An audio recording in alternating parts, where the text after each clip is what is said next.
It does say in the Bible to ask and you shall be given. But when does asking become just neediness and begging?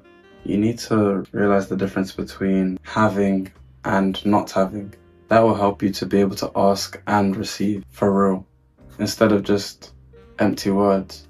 The reason I'm talking about this assumption today is because I had a conversation with a friend in one of my oldest in Wales, and he was asking me about why I've stopped coming to church. And there was a lot in the conversation, a lot of cultural things we're talking about, political things, but the main thing that the core of it, which I realized, was the fact that I wanted to distance myself from the group in particular, like the environment.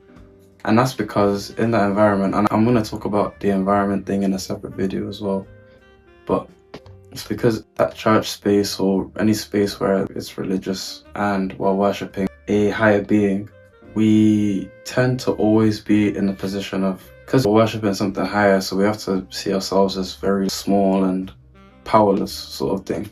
And also, we tend to position ourselves to be very needy and very desperate and to position ourselves for lack instead of having abundance. The reason that we position ourselves like this is because in order for us to have the only way I can describe it is we're constantly looking for solutions to put you in a place where you are always having problems. Instead of you just having already the thing, you're in a constant state of not having by seeking it in the first place. When you seek something, that implies that you don't have it. When you're not looking for anything, that implies that you're satisfied, you're fulfilled, you have what you're looking for already. Do you know what I mean? So translate that to the neediness positioning. We're always positioning ourselves in religion to always having to ask for things because we don't have the power to get it ourselves. And we stay asking for the rest of our lives. The point of asking is to realize your desire. And once you realize your desire and you get familiar with your desire, you start to identify more of it. Even if you're not seeing it physically, that is all asking should be for, to identify your desire and get familiar with it. Not to constantly ask. Because when you're constantly asking, all you're doing is magnifying the lack in your life by wherever your attention is going, your energy is going to. So if you keep your attention fixated on lack, your energy keeps going to lack. You're literally pouring energy into maintaining the position of not having anything. You need to identify with your desire, get familiar with it, and start to pour energy into it in the sense of gratitude for it being here already.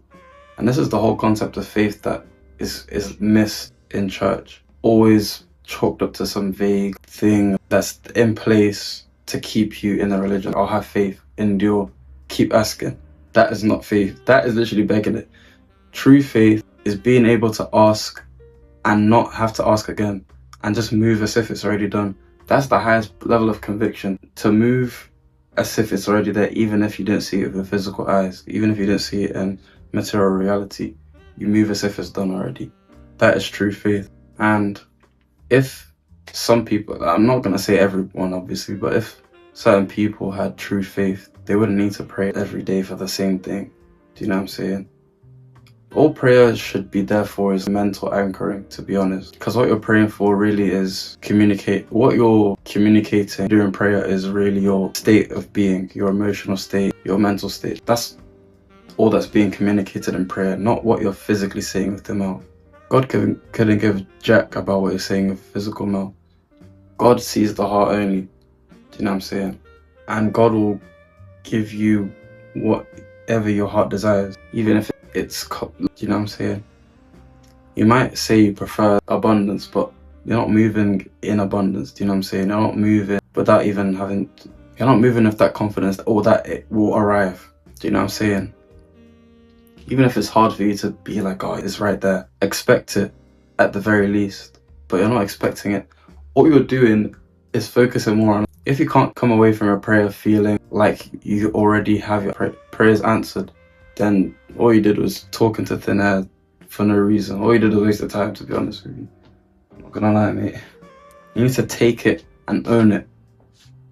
You don't even have to physically go on your knees and pray or anything like that.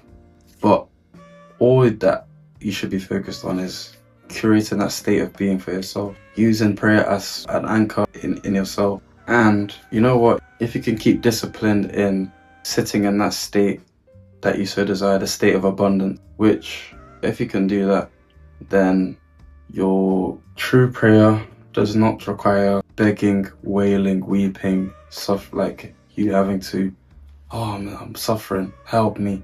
True prayer doesn't require all of that hassle and stress.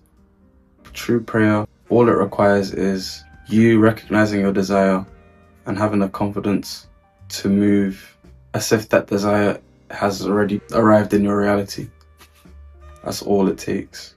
So check out my Substack for more detailed explanations on all these things. Subscribe if you want to hear more, and like if you like this video also.